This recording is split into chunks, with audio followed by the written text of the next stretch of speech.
तो चलिए बच्चों, क्लास हम आज स्टार्ट करते हैं। आज का टॉपिक क्या है? तो 12th क्लास हिंदी, ठीक है। फर्स्ट चैप्टर बातचीत, बालकृष्ण भट्ट। ये VVI ऑब्जेक्टिव प्रश्न अब बोर्ड परीक्षा के लिए, देखिए बिहार बोर्ड और CBSE बोर्ड दोनों के लिए है, ठीक है। और इस चैप्टर से जितने नंबर के भी ऑब्जेक्टिव और सब्जेक्टिव क्वेश्चन होंगे सभी यहाँ से आपका पूरा हो जाएंगे। देखिए पूरा 100 में 100% इस चैप्टर से क्वेश्चन जो भी होगा वो आपको लड़ेगा, पूरा का पूरा इस यहाँ से फाइनल हो जाएगा। चलिए हम लोग क्लास पहले स्टार्ट करने से पहले हम लोग कुछ जान लेते हैं इसका थ्योरी, ठीक है। चलिए देखिए, बालकृष्ण भट्ट जी का जन्म कब हुआ था बताइए आप लोग। चलिए देखते हैं, बालकृष्ण भट्ट जी, क्या बालकृष्ण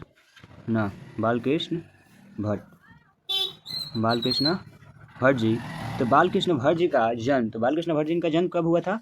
23 जून 1844 में, ठीक है। चलिए, और इनका निधन कब हुआ था? 20 जुलाई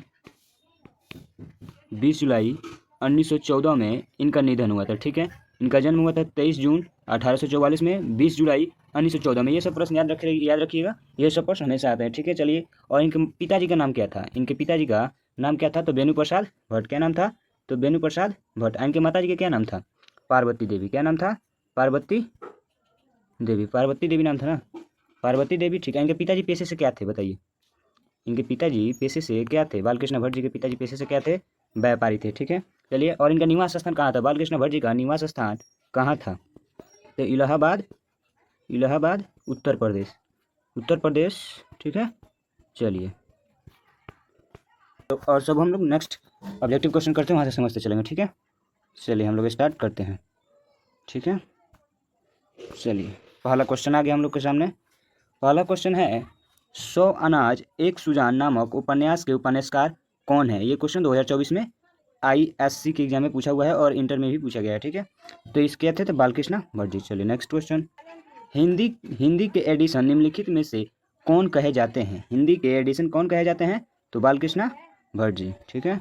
चलिए नेक्स्ट क्वेश्चन, बातचीत के जरिए भाव बनकर क्या निकल जाता है? तो क्या निकल जाता है? मवाद या धुआं। क्या निकल जाता है? मवाद या धुआं।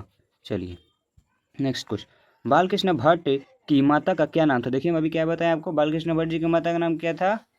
तो पार्वती देवी था। क्या था? पार्वती देवी। चलिए नेक्स्ट क्वेश्चन, बातचीत शीर्षक निबंध के अनुसार जो कुछ मवाद रहता है वह भाव बनकर निकल पड़ता है कैसे? वह है बहस करके, कि बातचीत के जरिए, झगड़ा के जरिए, हंसने से। तो क्या होगा आपका? तो बातचीत के जरिए। चलिए नेक्स्ट क्वेश्चन, चलिए आगे नेक्स्ट क्वेश्चन, मनुष्य की बातचीत का उत्तम तरीका क्या है? मनुष्य के बातचीत का उत्तम तरीका क्या है? तो देखिए, अकेले में रहकर अपने आप से बात करना ही उत्तम तरीका है, ठीक है। तो चलिए ऑप्शन क्या है? विद्वापूर्ण बात करना, तर्कपूर्ण बात करना, भीड़ से बात करना, अवक होकर अपने से बातचीत करना। तो देखिए क्या होगा? अवक का मतलब अकेले होकर अपने से बातचीत करना, तो ये आपका डी नंबर आंसर होगा। चलिए नेक्स्ट क्वेश्चन है, संवाद में सबसे महत्वपूर्ण क्या है? संवाद में सबसे महत्वपूर्ण क्या है? तर्क, आत्मीयता, जिज्ञासा, प्रवाहपूर्ण भाषा। तो देखिए, संवाद में सबसे महत्वपूर्ण क्या होता है? तो आत्मीयता होता है। आपका सही आंसर होगा बी नंबर। चलिए नेक्स्ट क्वेश्चन, बालकृष्ण भट्ट का निवास स्थान कौन सा था? तो लखनऊ या उत्तर प्रदेश, मथुरा उत्तर प्रदेश, इलाहाबाद उत्तर प्रदेश, वाराणसी उत्तर प्रदेश। तो जैसा कि हम लोग अभी बताएं आपको क्या था? तो इलाहाबाद उत्तर प्रदेश, ठीक है। चलिए नेक्स्ट क्वेश्चन चलते हैं। नेक्स्ट क्वेश्चन है, बालकृष्ण भट्ट ने किस पत्रिका का संपादन किया? बालकृष्ण भट्ट जी ने किस पत्रिका का संपादन किया था? तो आर्यवर्त का, हिंद प्रदीप का, हुंकार का, पंजाब केसरी का। तो किसका किया था? हिंद प्रदीप का, ठीक है। चलिए नेक्स्ट क्वेश्चन है, बालकृष्ण भट्ट ने हिंदी प्रदीप नामक मासिक पत्रिका प्रारंभ किया। कब प्रारंभ किया? 1877 में, 1888 में, 1890 में, 1894 में। तो कब प्रारंभ किए? तो 1877 में। ए नंबर आपका सही आंसर हो जाएगा, ठीक है। चलिए 11 नंबर क्वेश्चन, बालकृष्ण भट्ट के पिता पेशे से क्या थे? बालकृष्ण भट्ट जी पिताजी पेशे से क्या थे? चिकित्सक, व्यापारी, शिक्षक, समाजसेवी। तो क्या थे? व्यापारी थे। क्या थे? व्यापारी थे। चलिए नेक्स्ट क्वेश्चन है, कौन सा उपन्यास बालकृष्ण भट्ट द्वारा रचित है? मैला आंचल, गोदान, 100 अजान एक सुजान, अंतराल। तो कौन सा है? 100 अजान 1 सुजान, आपका क्या होगा? Option number C. चलिए क्वेश्चन नंबर 13 है, नाटक के प्रारंभ में होने वाले मंगल पाठ को क्या कहा जाता है? तो क्या कहा जाता है? नंदी का पाठ कहा जाता है। क्या कहा जाता है? तो नंदी का पाठ का। तो देखिए बहुत, ये भी क्वेश्चन बहुत इंपॉर्टेंट है, बार बार ये भी क्वेश्चन पूछा है, तो इसमें क्या होगा? बी। आपका 13 का क्या होगा? तो बी हो जाएगा। चलिए नेक्स्ट क्वेश्चन। चलिए नेक्स्ट क्वेश्चन है, एडिसन के अनुसार असल बातचीत कितने लोगों के बीच हो सकती है? तो कितने लोगों के बीच? एडिसन ने कहा था क्या? असल बातचीत 2 व्यक्तियों के बीच हो सकती है। और वेन जॉनसन ने क्या कहा था? जो मनुष्य का सही रूप का साक्षात्कार कब होता है?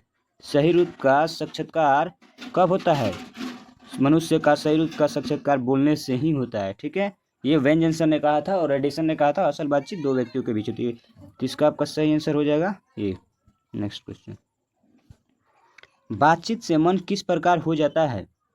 बातचीत करने से मन किस प्रकार हो जाता है? क्रोधपूर्ण, हल्का और स्वच्छ, भारी और बोझिली बोझिल, इनमें से कोई नहीं। तो आपका होगा हल्का और स्वच्छ। बी नंबर आपका आंसर हो जाएगा। चलिए नेक्स्ट क्वेश्चन।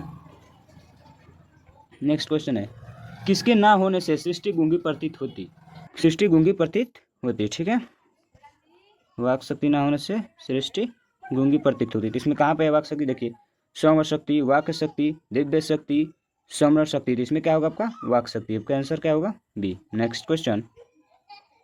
नेक्स्ट क्वेश्चन है, आर्ट ऑफ कन्वर्सेशन कहाँ के लोग में सर्वाधिक प्रचलित है? आर्ट ऑफ कन्वर्सेशन क्या है? एक तो आर्ट ऑफ कन्वर्सेशन एक भाषा है। ठीक है, जैसे हिंदी इंग्लिश है ना, वैसे ही ये भी एक भाषा है।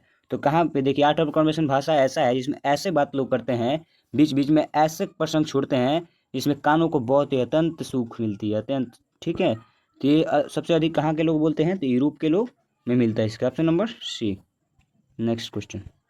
नेक्स्ट क्वेश्चन है, बालकृष्ण भट्ट किस काल के रचनाकार हैं? देखिए, ये भी क्वेश्चन पूछा जाता है, किस काल के रचनाकार हैं? आदिकाल, भक्ति काल, आधुनिक काल, रीतिकाल। तो किस काल के? तो बालकृष्ण जो भट्ट है ये आधुनिक काल का रचनाकार है। किस काल का रचनाकार है? तो आधुनिक काल का। इसका आपका सही आंसर हो जाएगा सी। चलिए, यह लास्ट क्वेश्चन था। ठीक है, चलिए आप लोग हम समझ गए। अगर इस सब्जेक्ट, इस चैप्टर से आप लोगों का कोई भी क्वेश्चन हो, आपके लिए कमेंट बॉक्स खुला है, आप लोग वहाँ पर कमेंट करके पूछ सकते हो, उसका आंसर मिलेगा। ठीक है, अगर आप लोग नए हैं तो चैनल को सब्सक्राइब कर दीजिएगा, वीडियो अच्छी लगे हो तो लाइक कर दीजिएगा। ठीक है, चलिए मिलते हैं नेक्स्ट वीडियो में, तब तक के लिए जय हिंद, जय भारत।